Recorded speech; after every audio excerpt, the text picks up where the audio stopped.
Ce voyage suit la côte de Granit Rose depuis l'archipel de Bréa jusqu'au port de Roscoff. Nous joignons ensuite la pointe Saint-Mathieu qui s'ouvre sur l'immensité de la mer d'Iroise.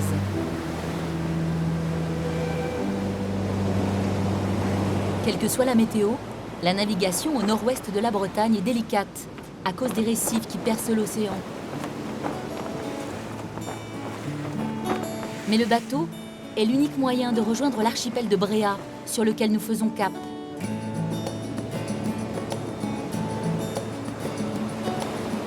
La plus grande île, la seule habitée, a donné son nom à l'archipel. Elle est composée en deux parties presque égales, reliées par une fine langue de terre qu'on ne franchit qu'à pied ou à vélo.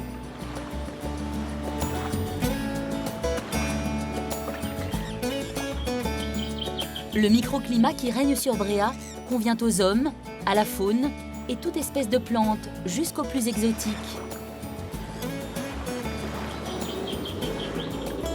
Ces paysages sont d'une extraordinaire diversité, alternant petits ports, plages paradisiaques et falaises rouges déchiquetées.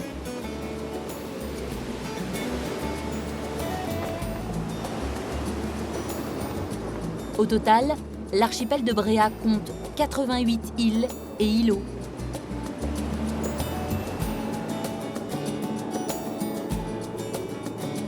C'est un roc, c'est un cap, que dis-je, c'est une péninsule. En poursuivant à l'ouest, nous tombons nez à nez sur un drôle d'appendice dunaire. Le sillon de Talbert est une curiosité géologique de 3 km de long qui s'est déployée sous l'action de deux rivières.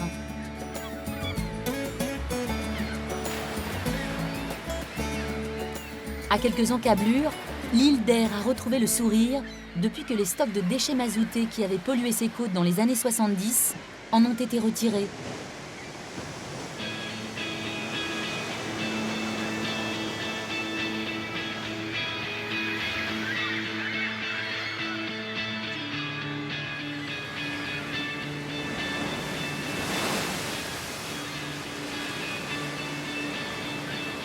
Nous rejoignons à présent la côte de Granit Rose, et ça se voit. Et inutile de la parcourir de long en large. Ici, impossible de voir la vie autrement qu'en rose.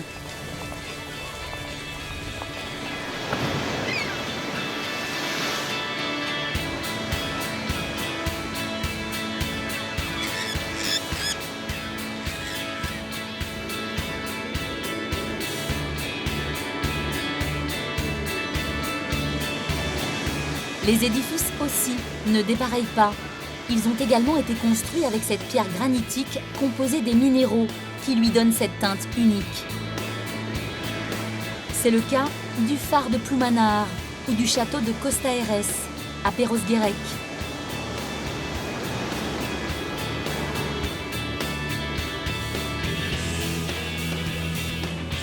La côte de Granit Rose s'étend sur une trentaine de kilomètres. Elle n'est pas unique au monde. Il en existe deux autres, en Corse et en Chine.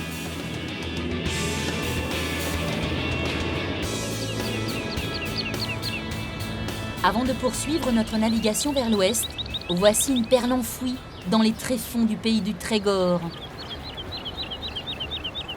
Le château de la Roche-Jagu semble avoir traversé les époques sans plein ni bosse. Détruit jusqu'à la dernière pierre, il fut totalement rebâti au XVe siècle pour devenir une résidence de prestige. Nous poursuivons notre route sur la côte des légendes. Depuis l'Abervrac, elle nous conduit jusqu'à la pointe du territoire où commence le parc marin de l'Iroise qui s'étend jusqu'à l'île d'Ouessant.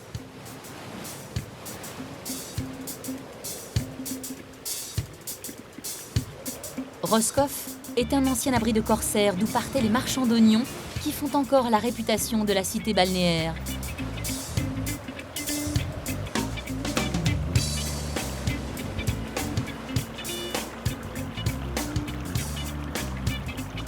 Les vedettes, qui appareillent de l'embarcadère, acheminent ses passagers sur l'île de Bas, située à 2 petits kilomètres au nord-ouest de Roscoff. La douceur du climat en fait une terre de culture exceptionnelle, première activité économique de l'île de Bas avant la pêche et le tourisme.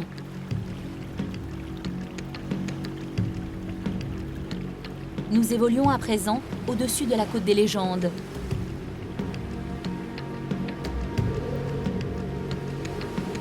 Du haut de ses 397 marches, le phare de l'île Vierge est un peu l'Everest des mers d'Europe. Un Robinson de pierre plus que centenaire qui veille sur un paysage sans pareil. Car il n'existe au monde d'autres pays des abers. Aber, vocable celtique qui désigne ces vallées fluviales envahies par l'océan.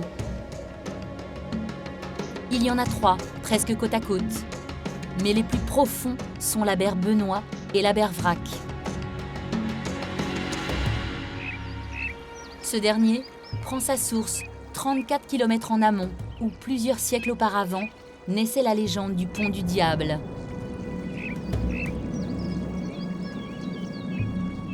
Un pont dont on ne connaît pas l'histoire et qui a donné naissance à une croyance populaire selon laquelle il fut construit par le diable.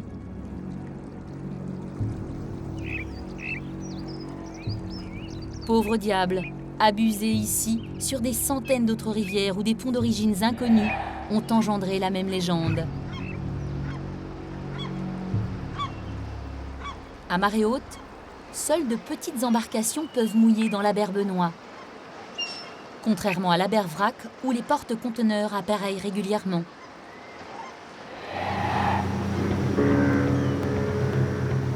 Le port de l'Aber Vrac est lui spécialement dédié à la plaisance.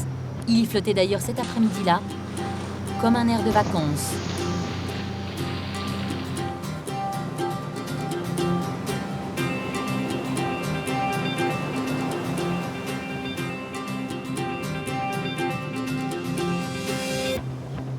Sous un soleil pénétrant, l'Aber révèle enfin son secret. C'est précisément ce qui donne un goût unique aux huîtres élevées dans ces parcs.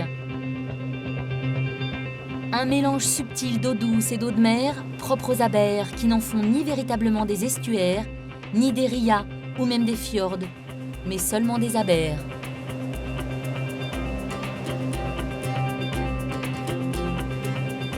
Difficile de quitter l'Aber Vrac sans saluer chapeau bas, Stagadon, l'île du Père Jaouen.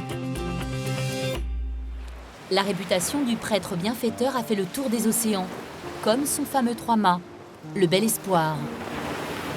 Voici la goélette, revenant des Caraïbes, pour prendre ses quartiers d'été à l'Aber Vrac. Un retour au pays, en somme, le temps de reprendre pied sur sa terre de légende.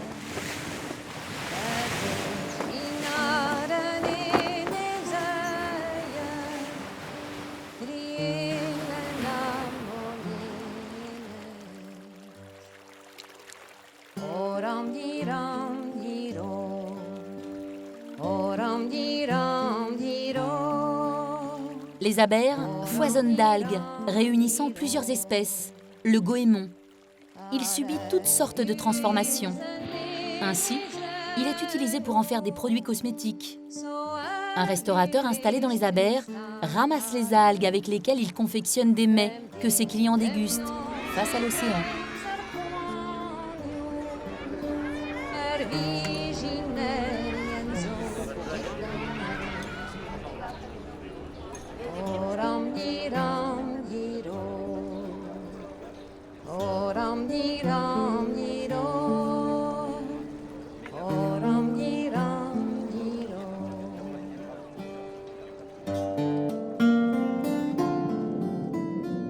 À l'extrémité du territoire, on ne saurait jurer que les paysages traversés ne sont pas le produit de l'imagination. Notre exploration s'achève sur les côtes qui dominent la mer d'Iroise, qui s'étend à l'ouest jusqu'à l'île d'Ouessant. Avant de voler vers l'océan, voyez ce tableau insolite. L'abbaye Saint-Mathieu, cernée de toutes parts. Elle était autrefois le siège d'une paroisse animée. Le crâne de l'apôtre Matthieu y était conservé, dit-on, avant qu'il ne disparaisse au fond de la mer. Abandonnée de tous, la petite église contemple désormais sans quelque jalousie la mer d'Iroise, gorgée d'une vie aussi difficile à voir qu'à recenser.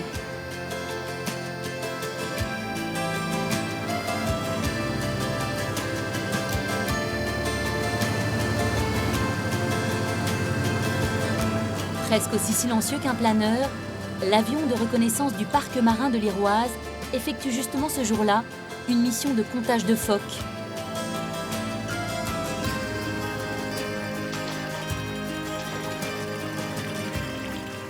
Pour parvenir à dénombrer les mammifères marins dont le pelage se confond avec le gris des récifs, les scientifiques utilisent une caméra infrarouge.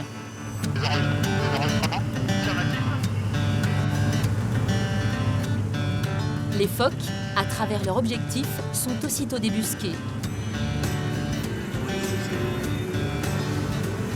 Les animaux qui vivent dans l'océan ont investi les lieux jusqu'aux confins du parc marin, incluant les îles de Molène et Ouessant.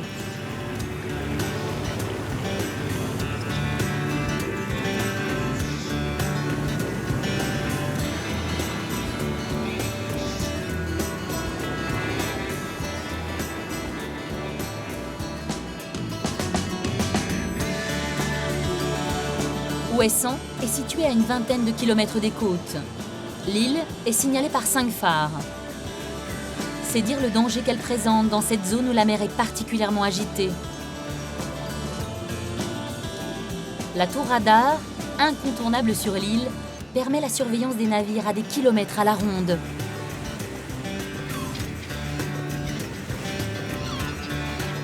L'atmosphère à Ouessant est d'une pureté exceptionnelle. Une bonne raison pour aller y passer des vacances. Car le croirez-vous, à marée basse, la mer dévoile 4 petites plages de sable fin, perdues au milieu de ses côtes, au caractère bien trempé.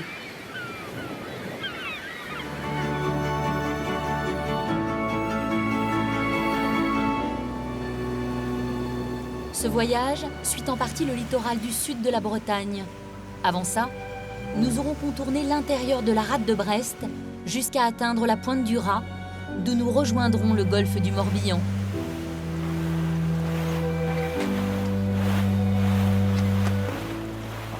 Cette goélette n'est pas un gréement comme il y en a beaucoup en Bretagne. La recouvrance est l'emblème du port de Brest, qu'elle ne quitte d'ailleurs jamais bien longtemps. Brest, c'est 2 quartiers, presque 2 univers séparés par un fleuve et réunis par un pont, baptisé la Recouvrance, lui aussi. Mais Brest est surtout une rade des plus populaires de France. L'âme du 2e port militaire après Toulon est chevillée à l'arsenal qui rassemble les installations navales et militaires. Un site placé sous haute surveillance où filtrent parfois les chants de l'école des mousses.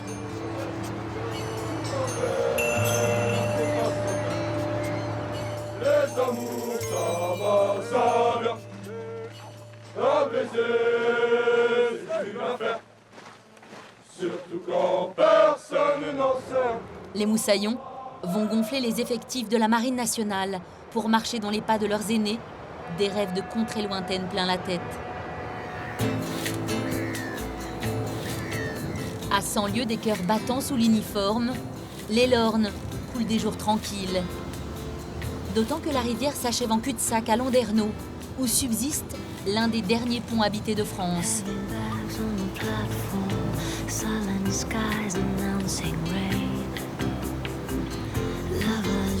En poursuivant le tour de la rade, à la différence de la rivière qui traverse Landerneau, l'Aulne est assez profond pour que les navires en retraite viennent y finir leurs vieux jours au cimetière à bateaux de Landévennec.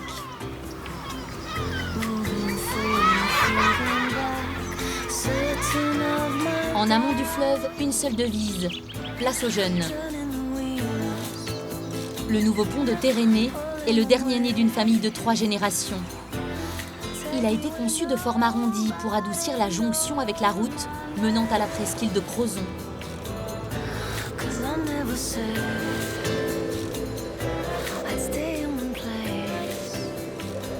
À la proue du territoire, la Pointe du Raz est sûrement l'un des sites les plus visités en Bretagne.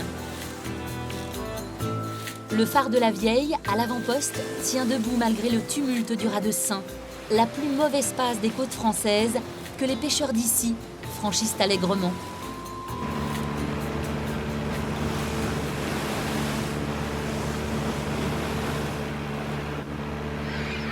Nous entamons à présent notre descente sur la côte de Cornouailles en direction de la Trinité-sur-Mer.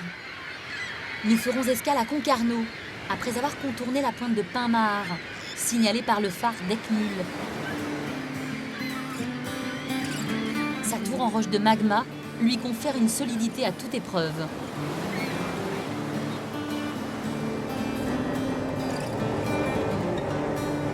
En route, on ne s'étonne pas de croiser les bancs de chalutiers retournant au Guilvinec. Avec sa flotte de 130 navires, le Guilvinec défend son titre de premier port de pêche artisanal. Pour l'encourager, les supporters ne manquent pas. Le déchargement du poisson est un événement que les amateurs de pêche fraîche ne manqueraient pour rien au monde.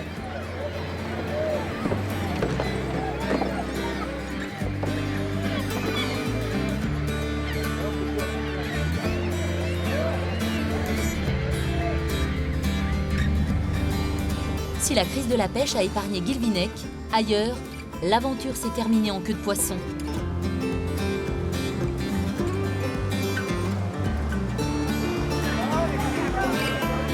La plupart des ports voisins ont raccroché les filets, préférant jouer la carte du tourisme.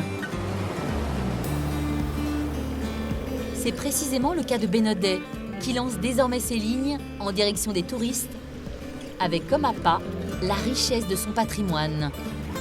Laissez vivre.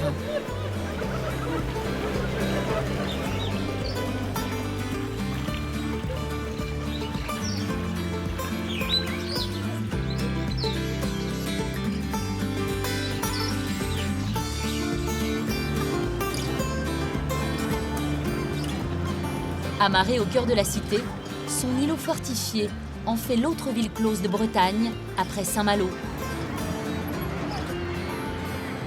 Ancien prieuré, devenu ville de garnison, Concarneau se tourne progressivement vers la pêche. Mais depuis, l'activité est tombée au creux de la vague. Les pêcheurs de Concarneau ne lâchent pas prise. La flottille de pêche fraîche réunit notamment 9 sardiniers. Ceux-ci passent pour des Mohicans depuis que les poissons argentés ont migré vers d'autres fonds. Mais qu'importe, les marins tiennent tellement à leurs navires qu'ils les utilisent pour piéger d'autres proies.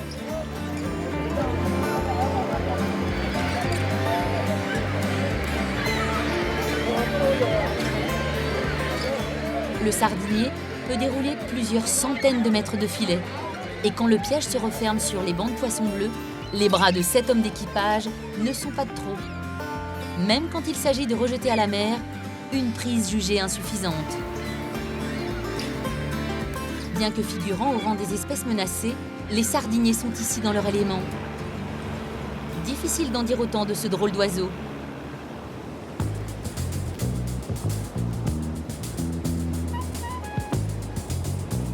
À la barre, le double vainqueur de la route du Rhum, Roland Jourdain, qui effectuait ce jour-là les essais de son nouveau trimaran. Bien que seul en course, l'équipage d'un jour arrachait une victoire en dépassant l'espace d'un instant la vitesse du vent propulsant le multicoque.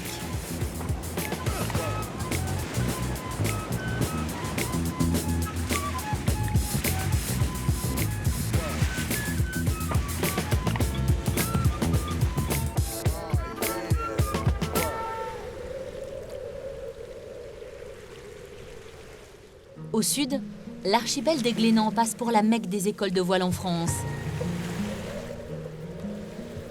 C'est aussi, dit-on, un aperçu de Tahiti, tant ces lagons rappellent l'île de l'atoll polynésien.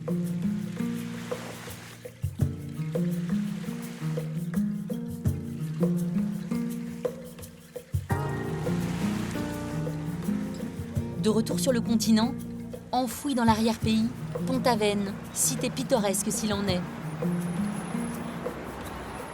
Au XIXe siècle, un Américain y invente un courant artistique à l'origine de l'école des peintres de Pont-Aven. Son chef de file, un certain Paul Gauguin, met la dernière touche à sa carrière aux îles Marquises, autant dire à l'autre bout du monde.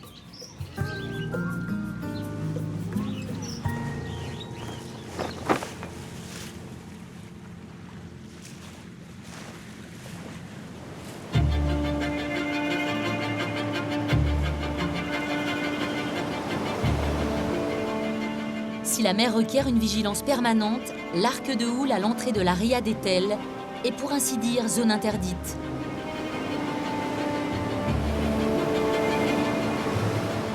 L'écume cache un banc de sable redouté par les meilleurs navigateurs. Aussi, un conseil, mieux vaut éviter de franchir ces turbulences sans l'autorisation expresse du sémaphore de surveillance.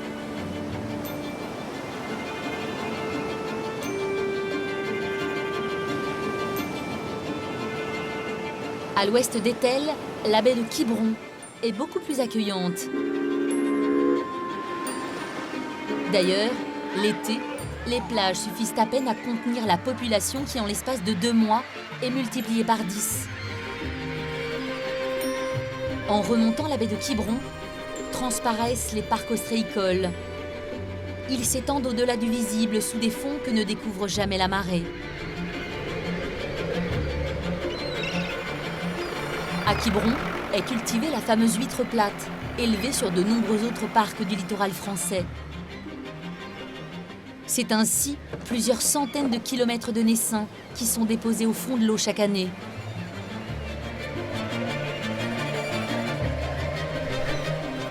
À quelques encablures et sur la terre ferme, telle une armée pétrifiée, les alignements de mégalithes de Karnak remontent à la préhistoire.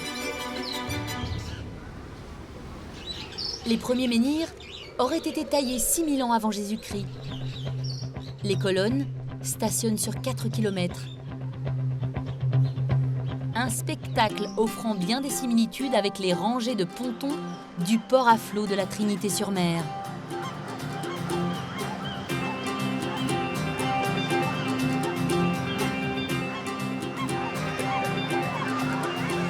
Au cœur de la baie, de 7 à 77 ans et de Pâques à décembre, la Trinité offre toujours le même spectacle. Personne ne semble faire autre chose que tirer des bords.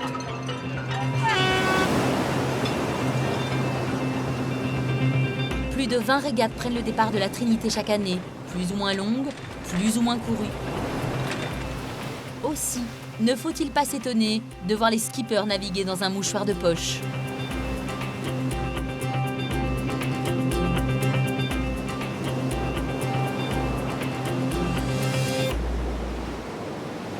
Pour quitter la Trinité-sur-Mer et passer de la baie de Quiberon au golfe du Morbihan, l'unique passage est cet étroit goulet d'à peine 1 kilomètre de large. Pour cette raison, l'eau qui entre et sort à cet endroit atteint des vitesses torrentielles. Morbihan est la traduction littérale de petite mer.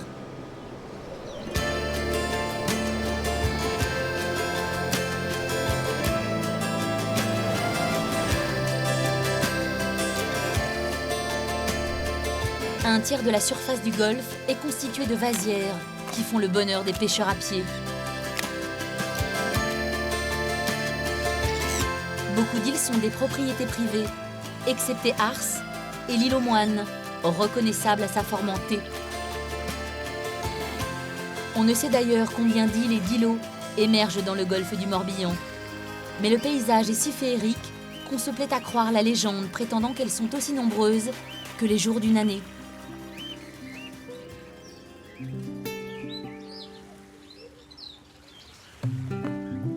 Notre voyage s'achève sur la rive sud du golfe du Morbihan. Le château de Sussigno était la villégiature favorite des ducs de Bretagne. C'était avant que l'ancien duché ne soit rattaché à la couronne de France. Mais c'est une autre histoire.